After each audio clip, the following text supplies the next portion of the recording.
పేదలకు భరోసానిచ్చే మార్గ నిర్దేశం ఏది కనబడలేదు అధ్యక్ష. గవర్నర్ గారు కేవలం భ్రమలు, అవాస్తవాలు, అబద్ధాలతో కూడినటువంటి అంశాలను చెప్పించినట్టు కనబడతా ఉంది అధ్యక్ష. తెలంగాణ ప్రజలకు భరోసా ఇవ్వడంలో గవర్నర్ గారి స్పీచ్లో పూర్తిగా విఫలమైంది అధ్యక్ష.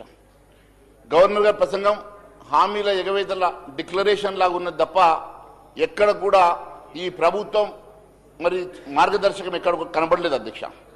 సర్కారు సొంత డబ్బానే సమస్యల ప్రస్తావన లేకుండా మరి గవర్నర్ ప్రసంగంలో క్రోడీకరించి రాయించినట్టుగా వారితో చదివించినట్టుగా ఉన్నది అధ్యక్ష. సమస్యలు, హామీలు, అప్పులు పేరుకుపోతున్నటువంటి ఈ రాష్ట్రంలో వాటిని పరిష్కరించడానికి ప్రభుత్వం అనుసరిస్తున్నటువంటి విధానాన్ని ఎక్కడ కూడా గవర్నర్తో చెప్పించాల్సినటువంటి మరి ఎక్కడ కూడా దాఖలా కనబడలేదు అధ్యక్ష. మరి ఈరోజు ఈ రాష్ట్రంలో రైతులు, వ్యవసాయ కూలీలు, వృద్ధులు, వితంతువులు, దివ్యాంగులు, మహిళలు, విద్యార్థులు, నిరుద్యోగులు, ప్రభుత్వ ఉద్యోగులు, రిటైర్డ్ ఎంప్లాయీస్, వారికి ఆర్టీసీ సిబ్బంది, వారికి సంబంధించిన అంశాలు ఏవి మరి ఈ ప్రసంగంలో కానరాలేదు అధ్యక్ష.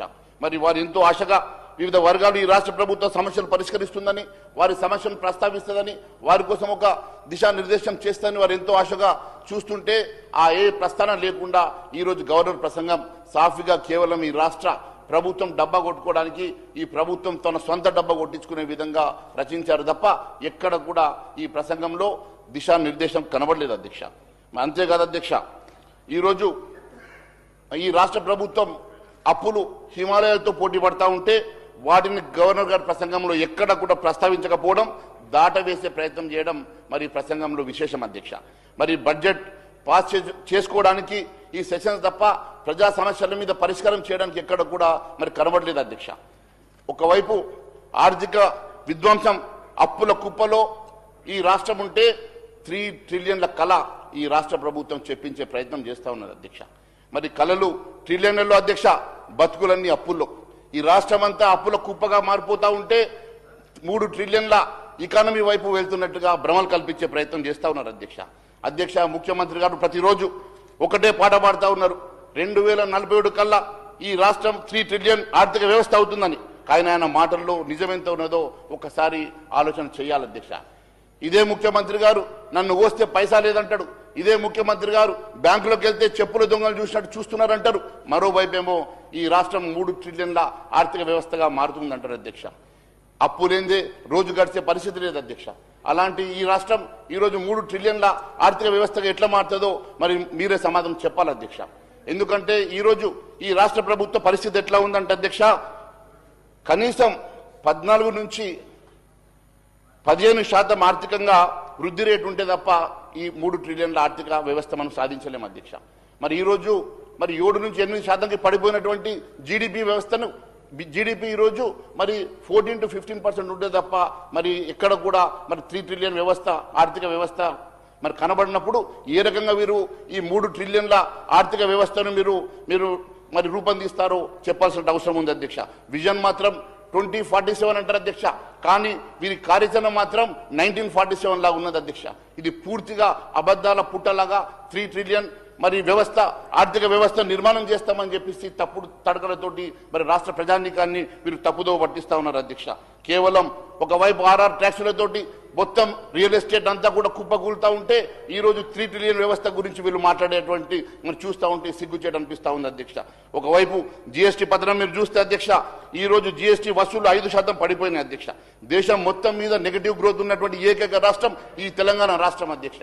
తెలంగాణ రాష్ట్రం అంతా ఈరోజు మరి నెగటివ్ గ్రోత్ తోటి ఉంటే ఈరోజు మీరేమో 3 ట్రిలియన్ల వ్యవస్థ గురించి మీరు ఏ రకంగా మాట్లాడుతూ ఉన్నారో. ఒకవైపు మన దగ్గర మీరు చూస్తే డిమాండ్ లేదు, ఫ్యాక్టరీలు నడవవు, ప్రజల దగ్గర కొనే శక్తి లేదు. మనం అట్టడుగున్న ఎక్కడో ఉన్నటువంటి ఆర్థిక వ్యవస్థను ఈరోజు 3 ట్రిలియన్ వ్యవస్థ అని చెప్పేసి భ్రమ పెట్టించేటువంటి ప్రయత్నం చేస్తూ ఉన్నారు అధ్యక్ష. ఆర్థిక క్రమశిక్షణ లేని అప్పుల జాతర ఈ రాష్ట్రంలో నడుస్తుంది అధ్యక్ష. మన రాష్ట్రం ఇప్పుడు 10,000 కోట్ల రెవెన్యూ డెఫిసిట్లో ఉంది. అంటే సంపాదన తక్కువ, అప్పులు ఎక్కువ ఉన్నటువంటి ఈ రాష్ట్రం, ఖర్చు ఎక్కువ ఉన్నటువంటి ఈ రాష్ట్రం అధ్యక్ష. దాన్ని కప్పిపుచ్చుకోవడానికి అప్పులే శరణ్యంగా మారుస్తున్నటువంటి పరిస్థితి. 54,000 కోట్ల రూపాయలు అప్పు తీసుకొస్తామని చెప్పేసి మీరు ప్లాన్ చేసి ఇప్పటికే 69,148 కోట్లు తెచ్చారు అధ్యక్ష. అంటే మీరు అనుకున్న పరిమితి కన్నా 128% ఎక్కువ అప్పులు, అది కూడా FRBM పరిధిని.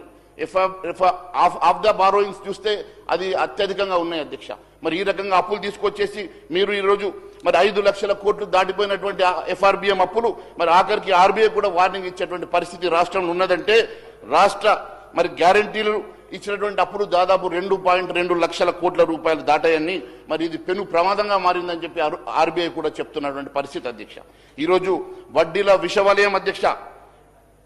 ఒకరోజు ఆలోచన చేస్తే అధ్యక్ష, వడ్డీల విషయంలో ఈ రోజు మన చెల్లింపులు 19,639 కోట్లు బడ్జెట్లో పెట్టుకుంటే ఈ రోజు పరిస్థితి అధ్యక్ష అడ్డగోలుగా అప్పులు చేయడం వల్ల 30,000 కోట్ల రూపాయలు ఈ రోజు కేవలం వడ్డీలు చెల్లించే పరిస్థితి మరి దుర్భరం ఈ రాష్ట్రానికి కలిగిందంటే ఒక్కసారి ఆలోచన చేయాలి అధ్యక్ష. 10,000 కోట్ల రూపాయలు వడ్డీలకు ఎక్కువగా కడుతున్నామనంటే మరి ఏ దిశగా ఈ రాష్ట్ర ఆర్థిక వ్యవస్థ నడుస్తూ ఉన్నదో ఒక్కసారి ఆలోచన చేయాలి అధ్యక్ష.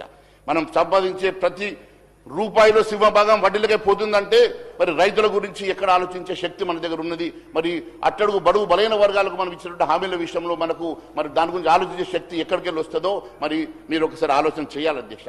రైతుల పరిస్థితి ఎంత ఘోరంగా ఉంది అధ్యక్ష. ఇవాళ తెలంగాణ రైతులు రేవంత్ రెడ్డి గారి పాలన ఎట్లా ఉందంటే రైతుల పాలట యమ పాశంగా మరి తయారైంది అధ్యక్ష. ఒక్కసారి చూడండి అధ్యక్ష, 2 ఏళ్లలో దాదాపు 700 మంది రైతులు ఆత్మహత్యలు చేసుకున్నారంటే మరి ఈ రోజు తెలంగాణ రాష్ట్రం ఎటువైపు ప్రయాణం చేస్తా ఉన్నది? తెలంగాణ రాష్ట్రంలో ఈ రోజు మరి రైతుల దీనమైనటువంటి పరిస్థితి ఏ రకంగా ఉన్నదో ఒకసారి రాష్ట్ర ప్రభుత్వ పెద్దలు ఆలోచన చేయాలి అధ్యక్ష. ఎందుకంటే అధ్యక్ష ఈ రోజు కేవలం మీకు లెక్కలే కనపడుతుండొచ్చు అధ్యక్ష. కేవలం మీ దగ్గర చనిపోయిన వారి లెక్కల గురించో మరి దాని గురించి ఆలోచన చేస్తారు కానీ వారి కుటుంబాల గురించి, వారి కుటుంబంలో ఉన్నటువంటి మహిళల గురించి, ఆ కుటుంబంలో ఉన్నటువంటి వారి మీద డిపెండెన్స్ గురించి ఒకసారి ఆలోచన చేస్తే 700 మంది రైతు కుటుంబాలు ఈ రోజు రోడ్డు మీద పడ్డాయనంటే ఇది కేవలం ఈ రాష్ట్రంలో మీరు తీసుకున్నటువంటి రైతు వ్యతిరేక విధానం వలన ఇది జరిగిందని చెప్పేసి మేము తెలియజేస్తా ఉన్నాం అధ్యక్ష. ఒకసారి రైతు భరోసా 15,000 రూపాయలు ప్రతి సంవత్సరం ఇస్తామని, ప్రతి సీజన్లో 7,500 రూపాయలు ఇస్తామని చెప్పి దాని చివరకు 6,000 అని చెప్పి 6,000 కూడా ఈరోజు మరి ఇచ్చే పరిస్థితులు రాష్ట్ర ప్రభుత్వం లేదు అధ్యక్ష. 3 సీజన్లు ఈరోజు ఇంకా పెండింగ్లో ఉన్నాయి అధ్యక్ష. 3 సీజన్లు కూడా ఇంకా మనము ఇవ్వాలని చెప్పేసి అంటే ఒక ఎకరానికి 18,000 రూపాయలు బకాయి పడి మరి ఈరోజు రైతు ఎదురు చూస్తా ఉన్నాడు. పెట్టుబడికి డబ్బులు లేక అకాల వర్షంతో రైతులు ఎంతో ఇబ్బంది పడతా ఉన్నారు అధ్యక్ష. అకాల వర్షంతో జరిగినటువంటి ఉత్తర తెలంగాణలో జరిగినటువంటి పంట నష్టం కనీసం ఇప్పటి వరకు ఎన్యూమరేషన్ కూడా జరగలేదంటే ఈ రాష్ట్ర ప్రభుత్వానికి రైతుల మీద ఉన్నటువంటి ప్రేమ ఏ పాటితో అర్థమవుతా ఉన్నది అధ్యక్ష. మీరు ఒక్కసారి ఆలోచన చేయండి అధ్యక్ష. ఈ రోజు మనం రైతు బంధు ఇవ్వము, యూరియా సమయానికి ఇవ్వము, యూరియా కోసం యాప్లు పెడతాము, యూరియా కోసం ఇబ్బంది పెడతాము. అదేవిధంగా ఒకవైపు రైతుల కొనుగోలు ఈరోజు మక్కల పరిస్థితి చూడండి అధ్యక్ష. నిరుడు 2,700 2,300 రూపాయలు క్వింటాల్కుంటే ఇప్పుడు 16,000-1700 కూడా మక్కలు కొంటలేరు అధ్యక్ష. ఈ రోజు అకాల వర్షంకి ఎన్నో ఎకరాల మక్క పంట నష్టమైపోయి వచ్చిన పంట చేతికి వచ్చిన దానికి సీజన్లో ఈరోజు రేటు లేక ఈరోజు ఇబ్బంది పడతా ఉన్నారు అధ్యక్ష.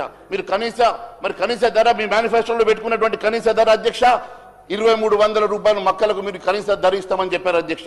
ఈరోజు 2,300 ఈరోజు మీరు అదే మక్కలకు 1,600 రూపాయలు మార్కెట్లో అమ్ముతూ ఉంటే కనీసం మద్దతు ధర ప్రకటించేటువంటి పరిస్థితుల్లో ఈ రాష్ట్ర ప్రభుత్వం లేదంటే రైతులకు ఏ రకంగా మీరు ఆదుకోవాలని ఆలోచన చేస్తా ఉన్నారో దీన్ని బట్టి స్పష్టమైతా ఉన్నది అధ్యక్ష.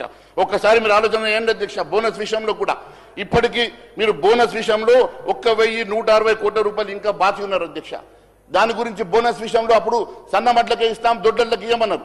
ఆ సన్నమడ్లకు కూడా ఈరోజు 1,160 కోట్ల రూపాయలు అప్పు ఉంటే దాని గురించి ఆలోచన చేసేటువంటి పరిస్థితుల్లో లేరంటే మరి ఏ పరిస్థితుల్లో ఈ రాష్ట్ర ప్రభుత్వం రైతుల గురించి ఆలోచన చేస్తా ఉన్నదో ఒక్కసారి. మన నాయకులేమో దావతులలో బిజీగా ఉన్నారు అధ్యక్ష, విందులలో బిజీగా ఉన్నారు అధ్యక్ష. కానీ ఈరోజు రైతు ఆత్మహత్యలు చేసుకుంటూ ఇబ్బంది పడుతూ ఉన్నటువంటి సమయంలో రైతులను ఆదుకోవాల్సిన ప్రభుత్వం కనీసం రైతులను ఆదుకునే ఆలోచన చేయకపోవడం చాలా బాధాకరం అధ్యక్ష. కౌలు రైతుల గోస అధ్యక్ష. కౌలు రైతులను ఆదుకుంటాం, వారిని ఖచ్చితంగా మరి వారికి కూడా మరి రైతు భరోసా ఇస్తామని చెప్పినటువంటి మీ మేనిఫెస్టో ఈరోజు కౌలు రైతుల గురించి పట్టించుకునే దాఖలాలు కనబడతలేవు అధ్యక్ష. మరి ఎకరం లేక గుంటడి భూమి లేక ఈరోజు వ్యవసాయం తప్ప వేరే వారికి ఆలోచన లేక వేరే పని తెలియక ఈరోజు పక్కన ఉన్నటువంటి భూముల్ని వాళ్ళు కౌలుకు తీసేసుకొని ఆ కౌలుకు చేసేసుకొని ఈరోజు అకాల వర్షం వచ్చి నష్టం జరిగినా పంట నష్టం, పంట పెట్టుబడి పంట రాకపోయినా వాళ్ళు ఇబ్బంది పడుతూ ఉంటే వారికి రైతు భరోసా రాక యూరియా లేక వాళ్ళు ఇబ్బంది పడుతూ ఉంటే వారిని ఆదుకోవాల్సినటువంటి ప్రభుత్వం వారి గురించి ఆలోచన చేయకపోవడం చాలా బాధాకరంగా ఉంది అధ్యక్ష. మీరు మేనిఫెస్టోలో పెట్టినట్లు రైతు కూలీని ఎందుకు ఆదుకోవడం లేదో ప్రజలకు సమాధానం చెప్పాలి అధ్యక్ష. ఇక వడ్ల కొనుగోలు విషయంలో చాలా స్పష్టంగా మీ మేనిఫెస్టోలో రాశారు అధ్యక్ష.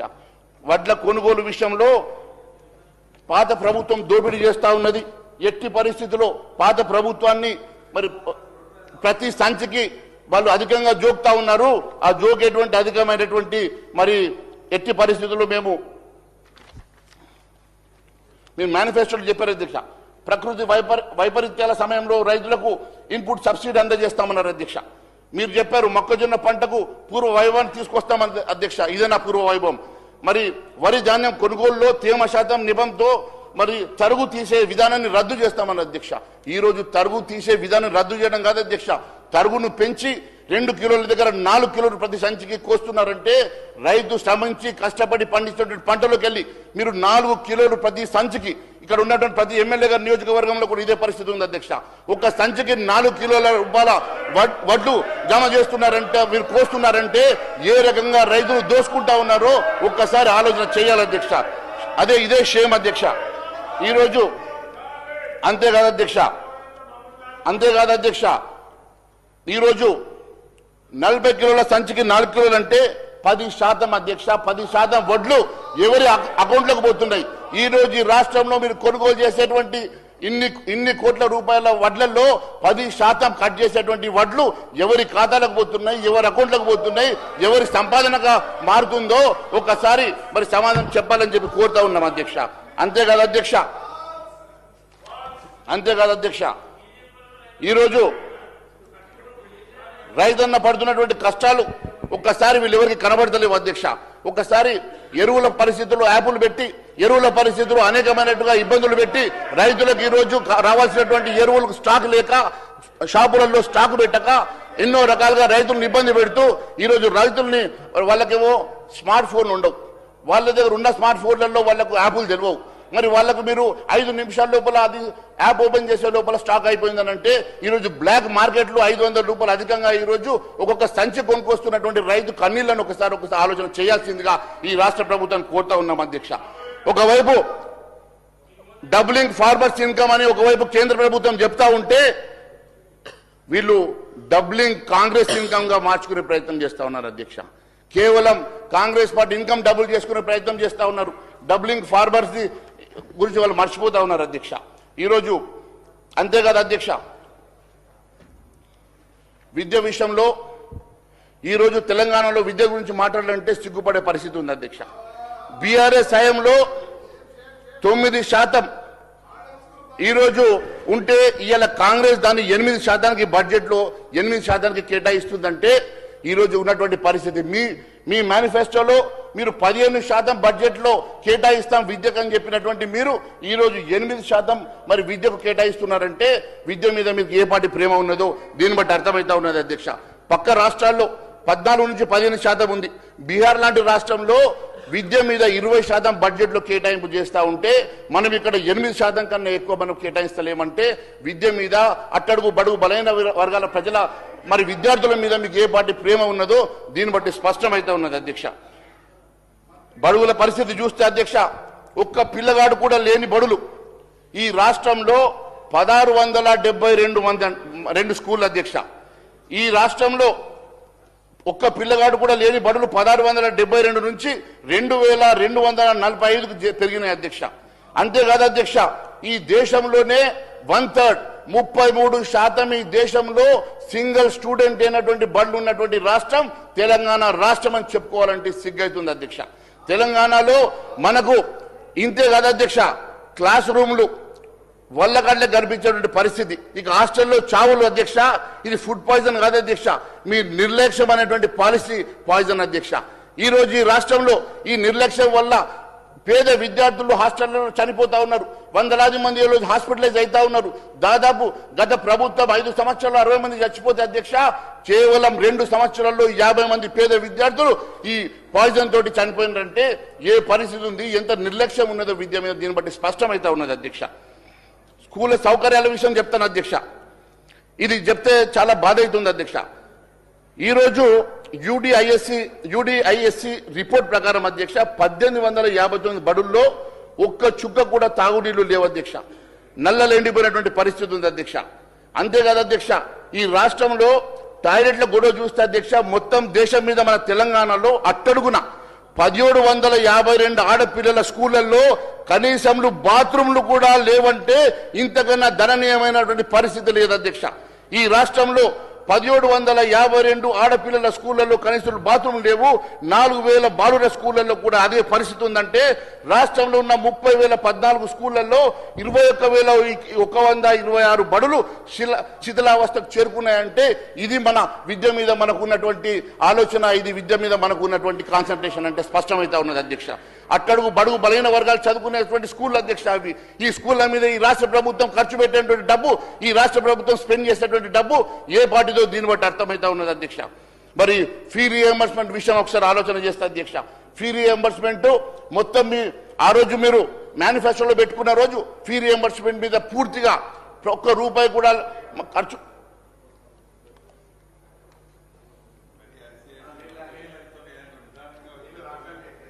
అధ్యక్ష. ఈరోజు ఫీ రీఎంబర్స్మెంట్ అయితే ఒక పెద్ద జోక్ లెక్క తయారైంది అధ్యక్ష. దాదాపుగా 10,000 కోట్ల రూపాయలు బకాయి అట్లనే పెండింగ్ లో పెట్టింది అధ్యక్ష. దీనివల్ల రాష్ట్రంలో 2,000 మరి కళాశాలలు మూతపడేటువంటి పరిస్థితి వచ్చింది అధ్యక్ష. ఎగ్జామ్ అధ్యక్ష. దాదాపుగా 10,000 కోట్ల రూపాయలు బకాయి అట్లనే పెండింగ్ లో పెట్టింది అధ్యక్ష. దీనివల్ల రాష్ట్రంలో 2,000 మరి కళాశాలలు మూతపడేటువంటి పరిస్థితి వచ్చింది అధ్యక్ష. ఎగ్జామ్స్ రాయనీయకుండా పిల్లలు రోడ్డెక్కి కొట్లాడేటువంటి పరిస్థితి వచ్చిందంటే ఇది మరి విద్య మీద వీరికి ఉన్నటువంటి మరి శ్రద్ధ ఏ పాటితో అర్థమైతా ఉన్నది అధ్యక్ష. ఇప్పుడు ఆ స్కీములు కూడా ఎత్తేస్తారనే ఆలోచన ఉన్నట్టుగా గుసగుసలు వినబడతా ఉన్నాయి అధ్యక్ష. లీకులు వదులుతా ఉన్నారు అధ్యక్ష. ఈ రోజు అదే మేనిఫెస్టోలో మీరు చాలా స్పష్టంగా ఫీ రియంబర్స్మెంట్ గురించి మాట్లాడుతూ మీరు ఫీ రియంబర్స్మెంట్ గురించి మీరు చెప్పారు అధ్యక్ష. ఎట్టి పరిస్థితుల్లో ఫీ రియంబర్స్మెంట్ క్లియర్ చేస్తాం, అధికారంకి వచ్చిన వెంటనే ఫీ రియంబర్స్మెంట్ క్లియర్ చేస్తామని చెప్పినటువంటి మీరు ఈ రోజు ఫీ రియంబర్స్మెంట్ పూర్తిగా ఈ రోజు మీరు నీరు గార్చేటువంటి ప్రయత్నం చేస్తా ఉన్నారు అధ్యక్ష. అంతేకాదు అధ్యక్ష, ఇది కేవలం సర్కారు చేతగాని మాత్రం కాదు అధ్యక్ష. పిల్లల ముఖాల్లో కనిపిస్తున్నటువంటి బాధ, తీరని ఆవేదన, ఈ రోజు వారికి ఉద్యోగాలు వస్తే సర్టిఫికెట్లు వాళ్ళు తెచ్చుకోవాలంటే మళ్ళీ మేనేజ్మెంట్ దగ్గర పోయి డబ్బులు కట్టుకొని మరి బంగారం అమ్ముకుని డబ్బులు కట్టుకొని తెచ్చుకునేటువంటి పరిస్థితి ఉంది అధ్యక్ష.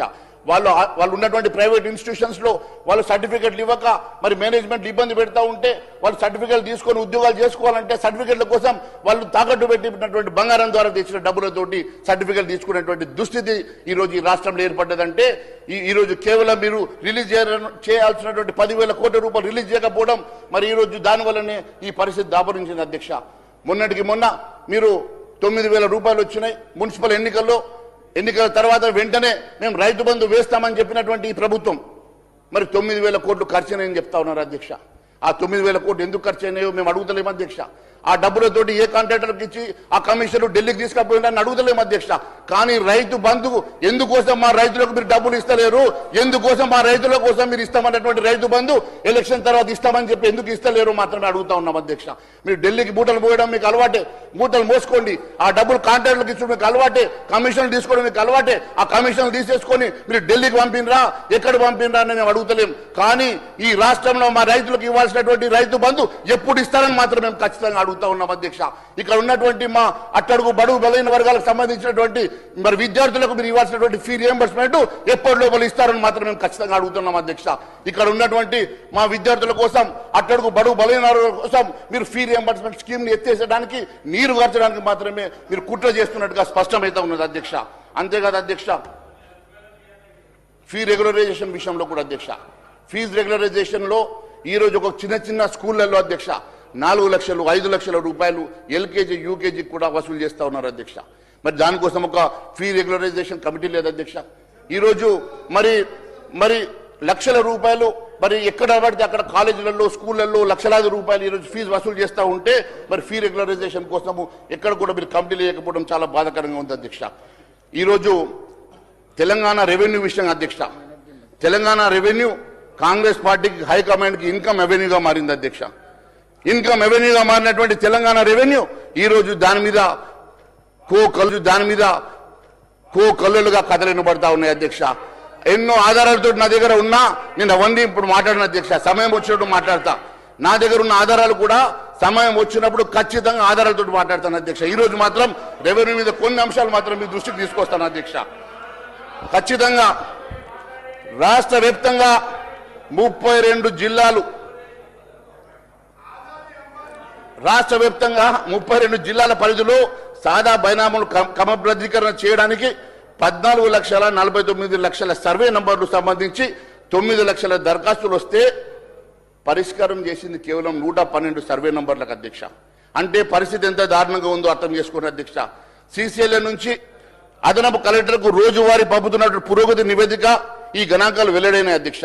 జిల్లాల వారీగా పరిశీలిస్తే 20 జిల్లాల్లో ఒక్క సర్వే నంబర్ కూడా ఇప్పటివరకు ఆమోదం తెలపలేని పరిస్థితి దుస్థితి రాష్ట్రంలో ఉన్నది అధ్యక్ష. కాంగ్రెస్ ప్రభుత్వం ధరణి పోర్టల్ స్థానంలో తెచ్చిన భూహారత మాకు తెలియదు అధ్యక్ష. భూభారతి పేరు మీద భూహారతిగా మారి నిషేధిత జాబితాల్లో 1 కోటి ఎకరాలు 22A జాబితాల్లో భారీగా భూములు చేరి భూ కుంభకోణాలకు దారి తీస్తున్నట్టు ఆధారాలు ఉన్నాయి అధ్యక్ష. ఆధారాలతో కూడా నేను మాట్లాడతాను అధ్యక్ష. అంతేకాదు అధ్యక్ష, నిషేధిత జాబితాల్లో గతంలో 20 లక్షల ఎకరాలు ఉండగా ఇప్పుడు ఏకంగా 1 కోటి ఎకరాలకు ఎందుకు చేరింది? మరి విచారణ లేదు, రైతుల అభిప్రాయం లేదు. భూ సమస్యలు పరిష్కరించడానికి అసెంబ్లీ ఎన్నికల్లో కాంగ్రెస్ పార్టీ హామీ ఇచ్చి ఇప్పుడేమో భారీగా నిషేధిత జాబితాలో చేరుస్తున్నటువంటి సందర్భం కనబడతా ఉన్నది అధ్యక్ష. కాంగ్రెస్ నేతల సెటిల్మెంట్లు దందాలు చేసుకునేందుకు ప్రభుత్వం అడ్డదారుల్లో అవకాశాలు సృష్టిస్తున్నట్టుగా రెవెన్యూ శాఖల పరిస్థితి. అందుకే ఇష్టానుసారంగా నిషేధిత జాబితాలో భూములను చేర్చేందుకు అనుమానాలు ఉన్నాయి. పట్ట భూములు సైతం నిషేధిత జాబితాలు ఉన్నాయని చెప్తూ సబ్ రిజిస్ట్రార్లు రిజిస్ట్రేషన్ చేయడం లేదని పలువురు హైకోర్టు కూడా ఆశ్రయించే పరిస్థితి. దీనిపై విచారణ జరిపినటువంటి హైకోర్టు పూర్తి స్థాయిలో నిషేధిత జాబితా 22A పార్ట్ బి భూములు జాబితాను సిద్ధం చేయాలని ఆదేశించేటువంటి పరిస్థితి వచ్చింది అధ్యక్ష. 3 నెలల క్రితం జిల్లాల వారీగా 22A పార్ట్ బి భూములు జాబితాలు సిద్ధమైనట్టు సమాచారం. అయితే ఈ జాబితా గతంలో మించి భారీ మొత్తంలో భూములను చేసినట్లు ఆరోపణలు ఉన్నాయి. ఇష్టానుసారంగా సర్వేలు చేసి ప్రభుత్వానికి సంబంధం లేని ఎలాంటి వివాదం లేని భూములను కూడా నిషేధిత జాబితాలో చేసినట్టు సమాచారం ఉంది అధ్యక్ష. సాధారణంగా ప్రభుత్వం అసైన్డ్, వక్ఫ్ బోర్డు, దేవాదాయ, సీలింగు, అటవీ భూములు నిషేధిత జాబితాలో చేస్తుంది. వీటితో పాటు వివాదాస్పద భూముల్ని, కొన్ని న్యాయ వివాదాలు ఉన్నటువంటి భూములు మాత్రమే ఈ కోవలకు పరిగణిస్తాయి.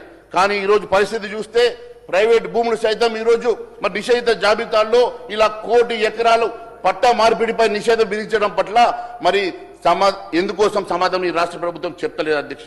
క్షేత్రస్థాయిలో విచారణ జరిపించకుండా ఇష్టానుసారంగా ఇష్టారాజ్యంగా నిషేధిత భూముల జాబితా కాంగ్రెస్ అధికారులకు వచ్చిన తర్వాత ఎన్ని భూములు నిషేధిత జాబితాలో పెట్టారో, ఎన్ని తొలగించారో శ్వేతపత్రం విడుదల చేయాలని చెప్పి భారతీయ జనతా పార్టీ డిమాండ్ చేస్తా ఉంది అధ్యక్ష. కొన్ని విలువైన భూములను ఉద్దేశపూర్వకంగా నిషేధిత జాబితాలో పెట్టడం, వసూళ్లు కాగానే ఆ భూములను నిషేధిత జాబితా నుంచి తొలగించడం అనే భూదందా జరుగుతుందని, వేల కోట్ల రూపాయలు జరుగుతున్న ఈ భూ కుంభకోణంలో ఉన్న పాత్రదారులు దీని వెనుక ఉన్నటువంటి సూత్రధారులు ఎవరో మరి ఖచ్చితంగా ప్రభుత్వం తేల్చాలన్న అవసరం ఉండదని చెప్పి తెలియజేస్తా ఉన్నాం అధ్యక్ష.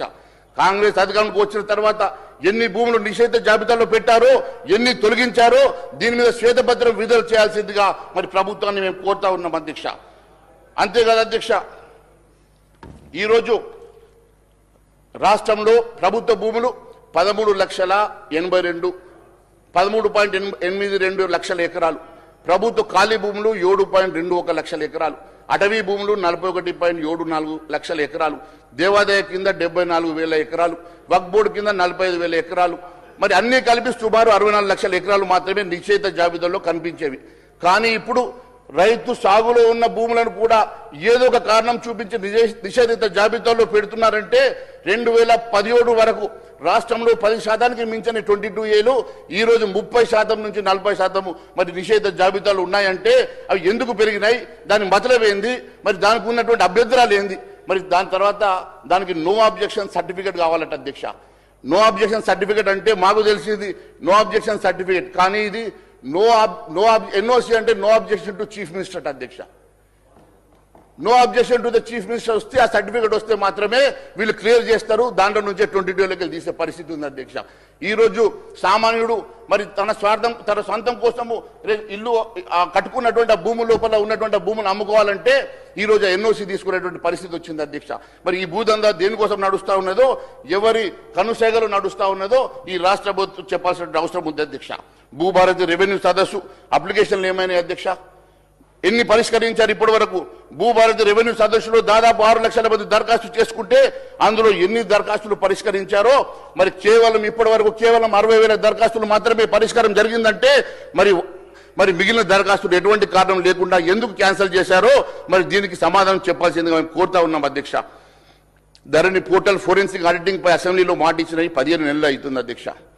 15 నెలల క్రితం ఇదే అసెంబ్లీలో ఫోరెన్సిక్ ఆడిట్ విషయంలో చర్చ జరిగినప్పుడు గౌరవ మంత్రి గారు కూడా ఈ అంశం మీద మాట ఇచ్చారు అధ్యక్ష. మరి ఇప్పటి వరకు ఎందుకోసం అని చెప్పేసి దాని మీద ఇప్పటి వరకు కదలిక జరుగుతలేదు, దాని మీద ఎందుకు స్పష్టత వస్తలేదు. మరి ఆ వివరాలను త్వరలో ప్రజల ముందు పెడతామన్నారు. ఇబ్రాహీంపట్నంలోని యాచారం భూదందాపై నివేదిక సిద్ధమైందన్నారు. దానిపై అసెంబ్లీకి మాటిచ్చి 15 నెలలు దాటింది కదా, మరి ఎందుకని ప్రభుత్వం ఫోరెన్సిక్ ఆడిట్ ను త్వరగా పూర్తి చేయలేకపోతుంది? ఇంకెప్పుడు ధరణి పోర్టల్ ఫోరెన్సిక్ ఆడిట్ పూర్తి చేస్తారు? ఎప్పుడు మరి దాంట్లో ఉన్నటువంటి మరి దాని వెనుక ఉన్నటువంటి నాయకులు ఎప్పుడు వారి మీద చర్యలు తీసుకుంటారో కూడా ఇప్పటి వరకు చెప్పడం లేదు అధ్యక్ష. 2,50,000 కోట్ల విలువైన 25 ఎకరాల అసైన్డ్ భూములు అన్యాక్రాంతంపై చర్యలేవి? ఉప ముఖ్యమంత్రి భట్టి విక్రమార్క గారు ఇదే సభలో 2024 డిసెంబర్ 18న అసెంబ్లీ సమావేశాల సందర్భంగా తన ఛాంబర్లో మీడియా ప్రతినిధులతో మాట్లాడుతూ వారు చెప్పారు, ధరణి పోర్టల్లో ఉన్న లొసుగులను ఆసరగా చేసుకుని ప్రభుత్వ అసైన్డ్ వక్ దేవాదాయ భూములు ఇతరుల పేరిట రిజిస్ట్రేషన్ చేశారని, అన్యాక్రాంతమైన 25,000 ఎకరాలు విలువ 2,50,000 కోట్లని, ఆ మేరకు ప్రభుత్వ ఖజానాకు నష్టం జరిగిందని ఉప ముఖ్యమంత్రి భట్టి విక్రమార్క గారు చెప్పారు కదా. మరి అది ఆడిట్ నిర్వహించి అన్యాక్రాంతమైన భూములను గుర్తించి వాపసు తీసేసుకొని మరి దాంతో ఈ రాష్ట్రంలో అనేక సంక్షేమ కార్యక్రమం చేస్తామన్నారు కదా, ఎందుకోసమని దాని మీద చర్య తీసుకుంటలేరు? ఇప్పటి వరకు ఎందుకోసమని దాని మీద మరి వీరు రిపోర్టు బహిర్గతం చేస్తలేరు? దాని వెనుక ఉన్నటువంటి సెటిల్మెంట్ ఏందో ఒకసారి ఈ ప్రభుత్వం పెద్దలు చెప్పాలని మేము అడుగుతా ఉన్నాం అధ్యక్ష. 1,000 ఎకరాల అక్రమాలు, లక్షల కోట్ల స్కాములు, బడాబాబుల హస్తం, మరి సిట్ విచారణ ఏమైంది అధ్యక్ష? ఎందుకని జరిపించరు? దాని మతలబ్ ఏంటి అధ్యక్ష? తెలంగాణలో ఉన్న 8 ప్రాపర్టీస్ వివరాలు ఈ రాష్ట్ర ప్రభుత్వం కేంద్రానికి సమర్పించిందా? మరి గతంలో కూడా మొన్న కేంద్ర హోంమంత్రి రివ్యూ మీటింగ్ చేసినప్పుడు కూడా దాని మీద మరి చర్చ జరిగింది కదా. మరి దేనికోసం అని చెప్పి మరి ఆ 2025 ఫిబ్రవరిలో సమీక్ష జరిగిన తర్వాత మరి ఇప్పటి వరకు 8 ప్రాపర్టీస్ మరి ఇప్పటి వరకు మరి దాని హిస్టరీ ఏంది, దాని జరిగినటువంటి మరి ఆ రోజు జరిగినటువంటి సమీక్షలో మరి ఎందుకు రిపోర్ట్స్ ఇప్పుడు కేంద్రానికి పంపించారా? మరి ఎందుకోసం అని చెప్పి దాన్ని బహిర్గతం చేస్తలేరో ఒకసారి సమాధానం చెప్పాలని మేము కోరుతా ఉన్నాం అధ్యక్ష. 60,000 కోట్ల విలువైన ప్రభుత్వ భూముల అన్యాక్రాంతంపై దర్యాప్తు జరిపించాలని రెవెన్యూ రిటైర్డ్ ఎంప్లాయీస్ కూడా చాలా మంది ఇంతకుముందు స్టేట్మెంట్ ఇచ్చారు అధ్యక్ష. రిటైర్డ్ రెవెన్యూ ఆఫీసర్ మేము నీళ్లు దాపుతామన్నా చెప్పాలి మీరు. 60,000 కోట్ల విలువైన ప్రభుత్వ భూములు అన్యాక్రాంతంపై దర్యాప్తు జరిపించాలని రిటైర్డ్ రెవెన్యూ ఆఫీసర్ ఫిర్యాదుపై ప్రభుత్వం ఎలాంటి చర్య తీసుకున్నది? భూ పరిపాలన కాదు, ఇది సామాన్యుడిపై దండయాత్ర, ఇల్లు కూల్చే రియల్ ఎస్టేట్ దందా జరుగుతా ఉన్నదని చెప్పి మరి నేను తెలియజేస్తా ఉన్నాను అధ్యక్ష. ఈ సర్కారు వచ్చినప్పటి నుంచి సామాన్యుడు బతుకు ఆగమైపోయింది. ఎక్కడ చూస్తే అక్కడ బుల్డోజర్ల సప్పుడు, పేదోడు ఏడుపే వినిపిస్తా ఉంది. రియల్ ఎస్టేట్ వ్యాపారుల కోసం, వాళ్ళ లాభాల కోసం ఏళ్ల తరబడి కట్టుకున్న గూడును కూల్చేసి జనాన్ని రోడ్డున పడేస్తున్నటువంటి ప్రభుత్వం సమాధానం చెప్పాలి. లేని పక్షంలో ప్రజలు బుద్ధి చెప్తారని తెలియజేస్తా ఉన్నాం అధ్యక్ష. 25 లక్షల పట్టాలు హామీ, మరి దాని సంగతి కూడా ఏమైందని చెప్పేసి మేము అడుగుతా ఉన్నాం అధ్యక్ష. ఎన్నికల ముందు 25 లక్షల మందికి యాజమాన్య హక్కు కల్పిస్తామని, పట్టాలు ఇస్తామని ఉదరగొట్టినటువంటి ఈ నాయకులు ఇప్పుడు ఆ పట్టాలు ఎటుపోయినాయి? పట్టాలు ఇవ్వడం దేవుడు ఉన్న ఇళ్లను కూల్చి ప్రాణాలతో చెలగాటమాడుతున్నటువంటి ఈ ప్రభుత్వ పెద్దలు దీనికి సమాధానం చెప్పాలని అడుగుతా ఉన్నాం అధ్యక్ష. ప్రభుత్వ భూమి దోస్తులకు పంపకం అధ్యక్ష. రాష్ట్ర ఖజానాకు 1,000 కోట్ల ఆదాయం రావాల్సినటువంటి భూములు మీ శ్రేయోభిలాషులకు, మీ దోస్తులకు కారు చౌకగా కట్టబెడుతూ ఇన్వెస్ట్మెంట్లని, టైటిల్ కన్వర్షన్ అని రంగులు పేర్లు పెట్టి లక్షల కోట్ల విలువైనటువంటి భూములు పప్పు బెల్లాల పంచుతూ ఈ రాష్ట్రానికి జరుగుతున్నటువంటి నష్టం 1,000 కోట్లు జరుగుతూ ఉంటే దాని మీద ఇప్పటి వరకు పెద్దలు మాట్లాడరు అధ్యక్ష. ఖమ్మం వెలుగుమట్ల నుంచి లగచెర్ల దాకా అంతా అరాచకమే. మొన్న ఖమ్మం జిల్లా వెలుగుమట్ల భూదాన్ భూముల పంచాయతీ ఏమైంది? 1,000 మంది పేదల ఇళ్లను అన్యాయంగా కూల్చేస్తుంటే ఆ సర్కారుకు కళ్ళు కనిపించలేదా? ప్రతిపక్షాలు రోడ్డెక్కి బొత్తుకుంటే ప్రభుత్వానికి సోయి లేదు. అట్లనే లగచెర్లలో కూడా భూములను లాక్కోవాలని చూస్తే జనం తిరగబడి ఆ రోజు మరి తిరిగి అధ్యక్ష ప్రజాపాలన అంటూ సంకలు గుద్దుకున్నారు కదా అధ్యక్ష. మరి ప్రభుత్వము ఇప్పటి వరకు ప్రజా దర్బారాన్ని పెట్టి ఎన్ని లక్షల ఫిర్యాదులు అందినాయి? ఎన్ని లక్షల ఫిర్యాదులలోకి వెళ్ళి ఎన్ని మీరు క్లియర్ చేసిండ్రు? మరి 65 సార్లు ఢిల్లీకి పోయిన ముఖ్యమంత్రి గారు కనీసం 6 సార్లైనా ప్రజాభవన్ వైపు కన్నెత్తి చూసిండు అధ్యక్ష. ఇప్పటివరకు ఎన్ని అప్లికేషన్లు వచ్చినాయి? ఎన్ని అప్లికేషన్లు ఇప్పటివరకు క్లియర్ అయినాయి? ఎన్ని సాల్వ్ చేసిండ్రు, ఇంకెన్ని పెండింగ్ ఉన్నాయో దాని మీద ఏమన్నా శ్వేతపత్రం విడుదల చేస్తారా అధ్యక్ష? ఈరోజు మీరు కేవలం ఏదో ఒకటి స్టార్ట్ చేయడం, ప్రజల్ని డైవర్ట్ చేయడం తప్ప సమస్యల పరిష్కారం మీద మీకున్న చిత్తశుద్ధి ఏందో కూడా ప్రజలకు తెలియాలి కదా అధ్యక్ష. ఈరోజు హైదరాబాద్ గ్లోబల్ సిటీ అన్నారు, ఇది ఒక గందరగోళ నగరంలో మారింది అధ్యక్ష. ఒకవైపు నగరం వరద గుప్పట్లో ఈరోజు దాదాపు 40% ఆఫ్ ద ఏరియా ఈరోజు మరి ముంపుకు గురవుతుంది హైదరాబాద్ అని చెప్పి చెప్తా ఉన్నాయి అధ్యక్ష సర్వేలు.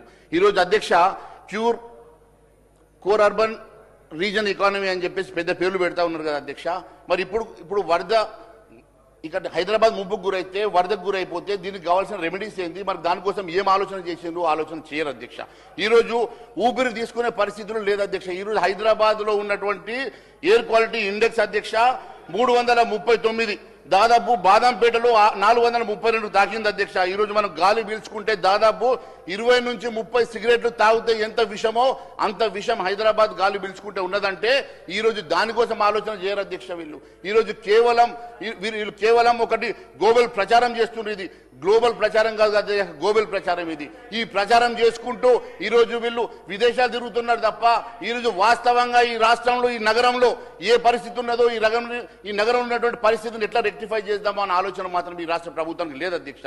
ఈరోజు కేవలం ఈరోజు మీరు చేసేటువంటి పరిస్థితి చూస్తూ ఉంటే అధ్యక్ష, ఈరోజు 2026 మొదటి రోజు హైదరాబాద్ ప్రజలు 339 AQIతో మేల్కుంటే బాదంపేటలో 432తో ఉన్నదంటే మన పరిస్థితి ఏమున్నదో దాని గురించి ఒకసారి ఆలోచన చేయమని అడుగుతా ఉన్నాను అధ్యక్ష. మరి విద్యుత్ వేతలు సింగరేణి అంశంలో కూడా అధ్యక్ష అనేకమైనటువంటి ఆరోపణలు వస్తూ ఉన్నాయి అధ్యక్ష. మాట్లాడితే ఎండీలు చేంజ్ అవుతా ఉన్నారు. గతంలో మీరు అసలు ఈ పొలిటికల్ ఇన్వాల్వ్మెంటే ఉండదు అని చెప్పినటువంటి మీరు ఈరోజు పూర్తిగా పొలిటికల్ ఇన్వాల్వ్మెంట్ తోటి ఈ రాష్ట్రంలో 10 minutes sir, only 10 minutes sir. ఈరోజు సింగరేణి అధ్యక్ష కార్మికుల చెమట అధ్యక్ష, ఈరోజు కార్మికుల చెమట పాలకుల కకుర్తితోటి ఈరోజు పూర్తిగా సర్వనాశనం అవుతా ఉన్నది అధ్యక్ష. ఈరోజు బొగ్గు గనుల్లో కింద వెళ్లి ఎంతో కష్టపడి ప్రాణాలకు తెగించి వాళ్ళు కార్మికులు పనిచేస్తూ ఉంటే వారికి రావాల్సినటువంటి సంక్షేమం కోసం ఖర్చు పెట్టకుండా ఈ డబ్బులు ఎటు డైవర్ట్ అవుతా ఉన్నాయి అధ్యక్ష. మాట్లాడితే అక్కడ సింగరేణిలో అనేక మంది ఎండీలను చేంజ్ చేస్తారు అధ్యక్ష. మరి పొలిటికల్ ఇన్వాల్వ్మెంట్ ఉండమని చెప్పి ఈరోజు పొలిటికల్ ఇన్వాల్వ్మెంట్ తోటి మరి అనేక రకమైన కుంభకోణాలు బయటకు వస్తా ఉన్నాయి అధ్యక్ష. దాని మీద మాట్లాడారు అధ్యక్ష. ఈ రోజు మేము ఒకటి అడుగుతా ఉన్నాం అధ్యక్ష, మీరు చెప్పినటువంటి మేనిఫెస్టోలో సింగరేణిలో రాజకీయ జోక్యం ఉండదని CMDని పదే ఎందుకు మారుస్తా ఉన్నారో కూడా దానికి సమాధానం చెప్పాలని చెప్పి అడుగుతా ఉన్నాం అధ్యక్ష. చివరిగా సర్పంచుల అధ్యక్ష పల్లె ప్రగతికి ఉరితాడుగా మారింది అధ్యక్ష. మాజీ సర్పంచులు ఈరోజు దిగిపోతే అధ్యక్ష వారికి రావాల్సినటువంటి బకాయిలు ఈ రోజు వరకు రాకుండా వారు ఎంతో ఇబ్బంది పడతా ఉంటే ఎంతో మంది సర్పంచులు ఈరోజు మరి వారు ఉరి పెట్టుకొని వాళ్ళు సూసైడ్ చేసుకున్నటువంటి పరిస్థితి వచ్చిందంటే ఈరోజు మరి సర్పంచులకు ఉన్నటువంటి పెండింగ్ బిల్లు ఎందుకోసమని ఆపుతా ఉన్నారు, ఎందుకోసం అని చెప్పి వారు ఇల్లు తాకట్టు పెట్టి బంగారం తాకట్టు పెట్టి చేసినటువంటి అనేకమైనటువంటి పనులు ఈరోజు ఎందుకోసం అని చెప్పి వాళ్ళు మరి వాటి బిల్లులు పెండింగ్ ఉన్నటువంటి బిల్లులు ఎందుకోసం అని చెప్పి వారు క్లియర్ చేస్తలేరో దానికి కూడా మేము సమాధానం అడుగుతా ఉన్నాం అధ్యక్ష. ఆటో డ్రైవర్లు ఈ ప్రభుత్వం మాట తప్పింది అధ్యక్ష. ఆటో డ్రైవర్లకు వారికి ఇస్తామన్నటువంటి 12,000 రూపాయలు ఇవ్వకుండా వారిని నమ్మబలికి ఓటు తీసుకొని ఈరోజు దాదాపు 200 మంది ఆటో డ్రైవర్లు ప్రాణాలు బలిగొంటే ఈ రోజు వరకు కూడా ఆటో డ్రైవర్లకు మీరు ఇస్తామన్నటువంటి మరియు హామీని మాత్రం నెరవేర్చలేదు అధ్యక్ష. గల్ఫ్ కార్మికుల అధ్యక్ష కన్న తల్లి లాంటి రాష్ట్రాన్ని వదులుకొని వారు ఎక్కడో విదేశాలలో ఎంతో ఇబ్బంది పడి వారు ఎన్నో అవస్థలు పడతా ఉంటే వారిని కాపాడాల్సి ఈరోజు అధ్యక్ష అనేక సార్లు మేము చెప్పాం కేంద్ర ప్రభుత్వం ఎన్ని లక్షల కోట్ల రూపాయలు ఈ రాష్ట్రానికి ఇచ్చిందో దాని మీద చర్చ పెడదామంటే చర్చ పెడదాం, మళ్ళీ అదే అంశానికి వస్తారు. రెండో అంశం మాట్లాడతాను అధ్యక్ష. మరి వీరు అనేకమైనటువంటి అంశాలు సబ్జెక్ట్ డైవర్ట్ చేయడానికి మాట్లాడుతూ ఉన్నారు కదా అధ్యక్ష. 317 విషయంలో చాలా స్పష్టంగా ఆకునూరి మురళి గారు టీచర్లకు ఇచ్చేటువంటి జీతాలు ఎక్కువైతున్నాయని చెప్పేసి వారు అవమానకరంగా మాట్లాడితే దాని గురించి మీరు మాట్లాడరు. ఈ కమిటీ ఏంది అధ్యక్ష, ఇది దేనికోసం వేశారు అధ్యక్ష? ఈ 317 గురించి మరి సాల్వ్ చేయాల్సినటువంటి ఈ ప్రభుత్వం ఎందుకోసం మరి 2.5 సంవత్సరాల్లో సాల్వ్ చేస్తలేదు? మరి కాంట్రాక్ట్ అవుట్ సోర్సింగ్ ఉద్యోగుల వేతల గురించి అధ్యక్ష. కాంట్రాక్టు ఈరోజు 5 లక్షల మంది కాంట్రాక్టు ఉద్యోగస్తులు అధ్యక్ష. ఈ రాష్ట్రంలో అవుట్ సోర్సింగ్ ఉద్యోగస్తుల పరిస్థితి ఎంత ఘోరంగా ఉంది అధ్యక్ష. వారికి ఒక ఏజెన్సీస్ని పెట్టి ఆ ఏజెన్సీస్ వాళ్ళ దగ్గర ఉన్నటువంటి డబ్బులు కట్ చేసేసి వారికి నేరుగా మరి ఎవరు ఇది లేకుండా పేమెంట్స్ సమయానికి రాక ఫస్ట్కి ఎవ్రీ మంత్ జీతాలు రాక మరి ఇబ్బంది పడతా ఉన్నటువంటి వారిని మరి ఆఖరికి ఈరోజు సమాజంలో వెన్నుముగా ఉన్నటువంటి దాదాపు 32,854 మంది ఆశా వర్కర్లు 3200 మంది 83 మంది అంగన్వాడీ టీచర్లకు జీతాలు కూడా ఇవ్వలేని దౌర్భాగ్య స్థితిలో ఈ రాష్ట్ర ప్రభుత్వం ఉన్నదంటే దాని గురించి ఏ రోజున ఆలోచన చేశారు అధ్యక్ష? ఆశా వర్కర్ని ఎంత పని చేయించుకుంటారు అధ్యక్ష? రోజుకి 18 గంటలు వాళ్ళతో పని చేయించుకొని వారికి ఇవ్వాల్సినటువంటి మినిమం వేతనాలు కూడా మీరు సమయానికి ఇవ్వక ఇబ్బంది పెడతా ఉన్నారు అధ్యక్ష. వారి వేతనాలు రివైజ్ చేయాలన్న ఆలోచన లేదు. ఈరోజు అవుట్ సోర్సింగ్ గ్రామ పంచాయతీలో ఉన్నటువంటి మరి వర్కర్స్ కి అధ్యక్ష 4 నెలల నుంచి జీతాలు వస్తలేవు అధ్యక్ష. 4 నెలల నుంచి మరి గ్రామ పంచాయతీలో ఉన్నటువంటి వర్కర్స్ కి జీతాలు ఇవ్వనే దుస్థితిలో ఈ రాష్ట్ర ప్రభుత్వం ఉన్నది. 3 ట్రిలియన్ల గురించి మాట్లాడతారు అధ్యక్ష. వీరికి మాట్లాడే అర్హత కూడా లేదు అధ్యక్ష. 3 ట్రిలియన్ల గురించి మాట్లాడే అర్హత లేదు. ఈరోజు కేవలం ఈ రాష్ట్రంలో ఒక అబద్ధాల పుట్టల మీద నడుస్తున్నటువంటి ఈ రాష్ట్ర ప్రభుత్వం కేవలం అబద్ధాలు, రోజు ఒక అబద్ధం మాట్లాడుతూ ఈ రాష్ట్రంలో పూట గడిపే ప్రయత్నం చేస్తున్న ఈ రాష్ట్ర ప్రభుత్వం ఈ రోజు వరకు కూడా మరి ఇక్కడ ఉన్నటువంటి అవుట్ సోర్సింగ్ ఉద్యోగస్తులకు అటు 4th క్లాస్ ఎంప్లాయీస్ కూడా జీతాలు ఇవ్వలేని దుస్థితిలో ఈ రోజు ఉండి ఈ రోజు 3 ట్రిలియన్ గురించి మాట్లాడుతూ ఉన్నారు అధ్యక్ష. ఆరోగ్యం సంగతి విషయానికి వస్తే అధ్యక్ష, హెల్త్ ఈజ్ వెల్త్ అని చెప్పి సామెత ఉండగానే అధ్యక్ష, ఈ రోజు వెల్త్ ఫ్రమ్ హెల్త్ అయిపోయింది అధ్యక్ష. ఈ రాష్ట్రంలో ఎక్కడ కూడా 50% ఈరోజు డాక్టర్లు అవైలబుల్ లేరు అధ్యక్ష. హాస్పిటళ్లలో మందులు లేవు అధ్యక్ష. ఈరోజు హాస్పిటల్లో ఇన్ఫ్రాస్ట్రక్చర్ లేదు అధ్యక్ష. ఈరోజు అనేకమైనటువంటి సమస్యలు ఉన్నాయి అధ్యక్ష. ఈరోజు ఈ రాష్ట్రంలో కనీసం మరి 6 to 6.5% మాత్రమే ఈ రాష్ట్ర ప్రభుత్వం ఆరోగ్యం మీద ఖర్చు చేస్తూ ఉంది అధ్యక్ష. ఇతర రాష్ట్రాల్లో చూస్తే 10% మరి ఖర్చు చేస్తూ ఉంటే కేవలం 6 నుంచి 6.5% మాత్రమే ఖర్చు చేసే రాష్ట్ర ప్రభుత్వం. మరి ఎక్కడ కూడా ఇన్ఫ్రాస్ట్రక్చర్ ఈరోజు మనం వెళ్దాం అధ్యక్ష, గాంధీ హాస్పిటల్కి వెళ్ళి చూద్దాం అధ్యక్ష ఏ పరిస్థితి ఉందో గాంధీ హాస్పిటల్. ఈరోజు ఉస్మానియా హాస్పిటల్ పరిస్థితి ఎట్లా ఉందో చూడండి అధ్యక్ష. ఈరోజు గ్రామీణ ప్రాంతంలో సూపర్ స్పెషాలిటీ హాస్పిటల్ నిర్మాణం చేస్తాం, ప్రతి నియోజకవర్గానికి ఒక సూపర్ స్పెషాలిటీ హాస్పిటల్ చేస్తాం, ప్రతి మండలానికి హాస్పిటల్ కట్టిస్తామని చెప్పినటువంటి ఈ రాష్ట్ర ప్రభుత్వం ఎందుకోసం నిర్మాణం మొదలు పెడతలేదు అధ్యక్ష. మరి ఉన్న వాటిలో ఎందుకోసం మరి డాక్టర్లు అవైలబుల్ లేరు అధ్యక్ష, ఎందుకోసం మందులు అవైలబుల్ లేరు అధ్యక్ష. ఈరోజు పేదవాళ్ళు ట్రీట్మెంట్ కోసం వెళ్తే అక్కడ ఉన్నటువంటి పరిస్థితి ఒకసారి మరి ఎప్పుడన్నా వీళ్ళు అటువంటి హాస్పిటళ్లకు మరి కాంగ్రెస్ ఎమ్మెల్యేలు వెళ్తే అర్థమైంది అధ్యక్ష. వాళ్ళు మొత్తం ఇక్కడ కార్పొరేట్ హాస్పిటల్ పోతారు కాబట్టి వాళ్ళకి అర్థమైతలేదు అధ్యక్ష. ఒకసారి మరి దీని మీద మీరు ఎంత స్పెండ్ చేస్తా ఉన్నారో, ఏం ఇన్ఫ్రాస్ట్రక్చర్ అవైలబుల్ ఉన్నదో ఒకసారి ఆలోచన చేయాల్సినటువంటి అవసరం ఉంది అధ్యక్ష, రివైజ్ చేయాల్సిన అధ్యక్ష ఉంది అధ్యక్ష. ఈరోజు దాంట్లో నుంచి అధ్యక్ష కేవలం ఖర్చు 4% పరిమితం అయింది అధ్యక్ష. బడ్జెట్లో మీరు 6% పెడతారు అధ్యక్ష, ఖర్చు మాత్రం 4% అధ్యక్ష. ఈరోజు డబుల్ చేస్తామని చెప్పేసి ఈరోజు ఇక్కడ మేనిఫెస్టోలో అనేకమైనటువంటి అంశాలు చెప్పేసి ఈరోజు పూర్తిగా ఈ రాష్ట్రంలో ఉన్నటువంటి వైద్యం పూర్తిగా నిర్వీర్యం అయిపోయేటువంటి పరిస్థితి ఉంది అధ్యక్ష. ఈరోజు మెడికల్ కాలేజీలలో కూడా ఎక్కడ కూడా పేపర్ మీద డాక్టర్లు ఉన్నారు తప్ప అక్కడ ప్రొఫెసర్స్ లేరు, అసోసియేట్ ప్రొఫెసర్స్ లేరు, ఫ్యాకల్టీ లేదు. ఇలా డాక్టర్లను నిర్మాణం చేస్తాం, మీరు ప్రొడ్యూస్ చేస్తా ఉన్నారా లేకుంటే ఆర్ఎంపీ డాక్టర్ని ప్రొడ్యూస్ చేస్తా ఉన్నారా అనుమానం వస్తూ ఉంది అధ్యక్ష. ఈరోజు ఎక్కడ కూడా ఏ హాస్పిటల్లో కూడా గవర్నమెంట్ ఈరోజు నిర్మల్లోనే హాస్పిటల్ మంజూరైన ఇప్పటికే 3 సంవత్సరాల అధ్యక్ష. ఇప్పటి వరకు అక్కడ మరి కన్స్ట్రక్షన్ మొదలు కాలేదు. ఉన్నటువంటి అరకొర ఫ్యాకల్టీ తోటి అక్కడ ఉన్నటువంటి ప్రొఫెసర్ ఒక్క డిపార్ట్మెంట్కి ఒక ప్రొఫెసర్ లేడు అధ్యక్ష. 3rd ఇయర్ వచ్చేసింది. మరి ఇప్పుడు ఉన్నటువంటి పరిస్థితుల్లో ఇంకొక 1 ఇయర్ అయితే డాక్టర్లు పాస్ అయ్యి బయటకు పోవాలంటే వాళ్ళు ఏం చదువుకున్నారో మరి ఏం బయటకు వచ్చి ట్రీట్మెంట్ చేస్తారో అర్థం కాని పరిస్థితి ఈరోజు ఈ రాష్ట్రంలో నెలకొన్న అధ్యక్ష. మరి హాస్పిటల్లో మందులు ఉండవు, డాక్టర్లు ఉండరు, మరి టీచింగ్ హాస్పిటల్స్ లోపల మీరు ఫ్యాకల్టీ ఉండరు. ఏ రకంగా మీరు ఈరోజు ఈ రాష్ట్రాన్ని నడిపిస్తా ఉన్నారో, మరి ఏ రకమైనటువంటి డిపార్ట్మెంట్ మీరు రన్ చేస్తా ఉన్నారో దీన్ని బట్టి అర్థమవుతా ఉంది అధ్యక్ష. కేవలం ఈ రాష్ట్రం అంటే అవినీతి, ఈ రాష్ట్రం అంటే అవినీతి కుంభకోణాలు, కమిషన్ కోటల్లో కుప్పకూలుతున్నటువంటి వ్యవస్థ కనబడతా ఉన్నది అధ్యక్ష. ఈరోజు కాంట్రాక్టర్ ఇప్పుడే మరి మంత్రి గారు చెప్తా ఉన్నారు అధ్యక్ష. మంత్రి గారు ఇందాక మాట్లాడుతూ ఒక మాట చెప్పిండ్రు అధ్యక్ష. 42% అన్నారు కదా అధ్యక్ష. నేను ఒకటే అడుగుతా ఉన్నాను అధ్యక్ష, ఈ రోజు అధ్యక్ష ఈరోజు ఈ రాష్ట్రంలో కనీసం మరి 6 to 6.5% మాత్రమే ఈ రాష్ట్ర ప్రభుత్వం ఆరోగ్యం మీద ఖర్చు చేస్తూ ఉంది అధ్యక్ష. ఇతర రాష్ట్రాల్లో చూస్తే 10% మరి ఖర్చు చేస్తూ ఉంటే కేవలం 6 నుంచి 6.5% మాత్రమే ఖర్చు చేసే రాష్ట్ర ప్రభుత్వం. మరి ఎక్కడ కూడా ఇన్ఫ్రాస్ట్రక్చర్ ఈరోజు మనం వెళ్దాం అధ్యక్ష, గాంధీ హాస్పిటల్కి వెళ్ళి చూద్దాం అధ్యక్ష ఏ పరిస్థితి ఉందో గాంధీ హాస్పిటల్. ఈరోజు ఉస్మానియా హాస్పిటల్ పరిస్థితి ఎట్లా ఉందో చూడండి అధ్యక్ష. ఈరోజు గ్రామీణ ప్రాంతంలో సూపర్ స్పెషాలిటీ హాస్పిటల్ నిర్మాణం చేస్తాం, ప్రతి నియోజకవర్గానికి ఒక సూపర్ స్పెషాలిటీ హాస్పిటల్ చేస్తాం, ప్రతి మండలానికి హాస్పిటల్ కట్టిస్తామని చెప్పినటువంటి ఈ రాష్ట్ర ప్రభుత్వం ఎందుకోసం నిర్మాణం మొదలు పెడతలేదు అధ్యక్ష. మరి ఉన్న వాటిలో ఎందుకోసం మరి డాక్టర్లు అవైలబుల్ లేరు అధ్యక్ష, ఎందుకోసం మందులు అవైలబుల్ లేరు అధ్యక్ష. ఈరోజు పేదవాళ్ళు ట్రీట్మెంట్ కోసం వెళ్తే అక్కడ ఉన్నటువంటి పరిస్థితి ఒకసారి మరి ఎప్పుడన్నా వీళ్ళు అటువంటి హాస్పిటళ్లకు మరి కాంగ్రెస్ ఎమ్మెల్యేలు వెళ్తే అర్థమైంది అధ్యక్ష. వాళ్ళు మొత్తం ఇక్కడ కార్పొరేట్ హాస్పిటల్ పోతారు కాబట్టి వాళ్ళకి అర్థమైతలేదు అధ్యక్ష.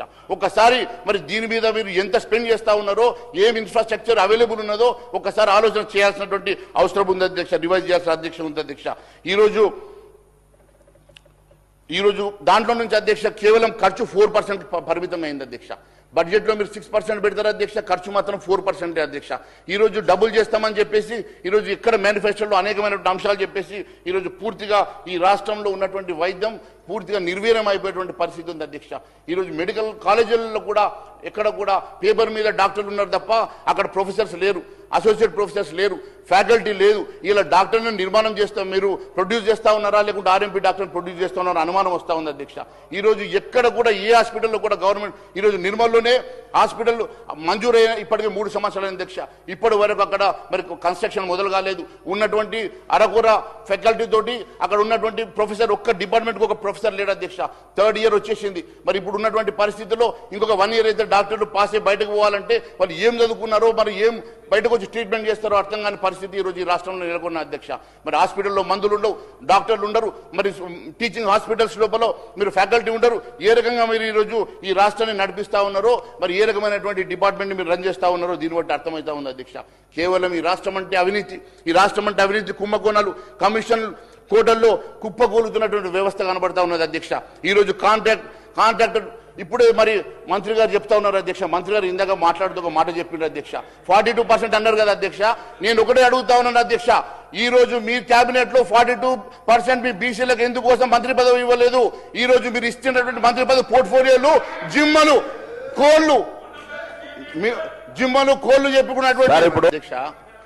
అనేక సార్లు దీని మీద చర్చకు కూడా మేము సిద్ధమని చెప్పాము. అనేక సార్లు చర్చ, ఇప్పుడైనా కూడా మేము చర్చ పెట్టండి. ఈ 10-12 సంవత్సరాల్లో ఈ రాష్ట్రానికి దాదాపు 13 లక్షల కోట్ల రూపాయలు మేము ఖర్చు పెట్టినట్టుగా మేము ఆధారాలతో సహా అనేక సార్లు చెప్పాము. ఇప్పుడు కూడా చెప్పడానికి సిద్ధంగా ఉన్నాం.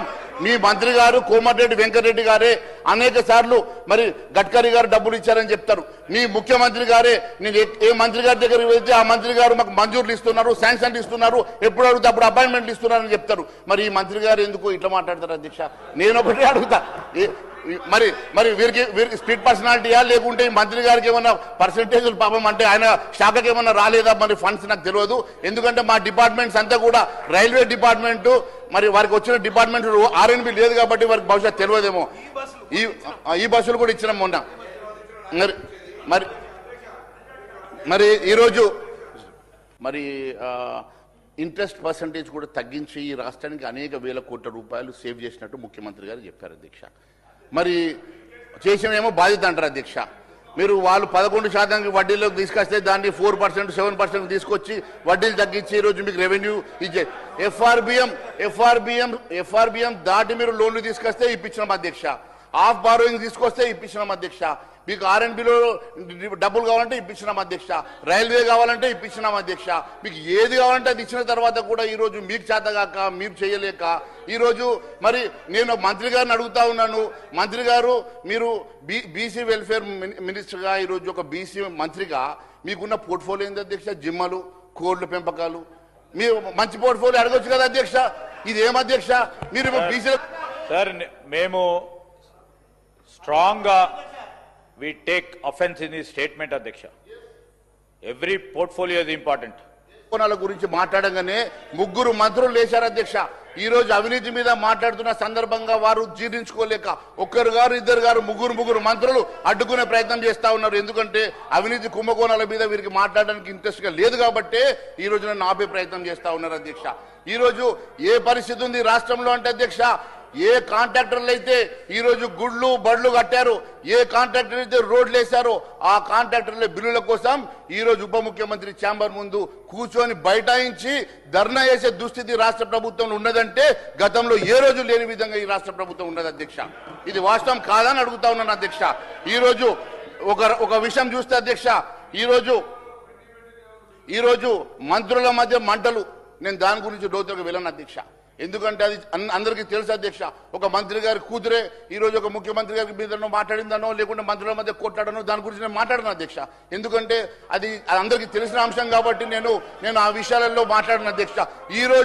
ఈ రోజు ఒక మంత్రి గారి పిఎన్ బంధుకు ముందర పెట్టుకొని గన్ ముందర పెట్టుకొని మాట్లాడినటువంటి దుస్థితి రాష్ట్రంలో ఏర్పడ్డదంటే ఇంతకన్నా దుస్థితి ఏమున్నదని చెప్పి నేను అడుగుతా ఉన్నాను అధ్యక్ష. ఈ రోజు నిజాయితీకి తావులేదు అధ్యక్ష.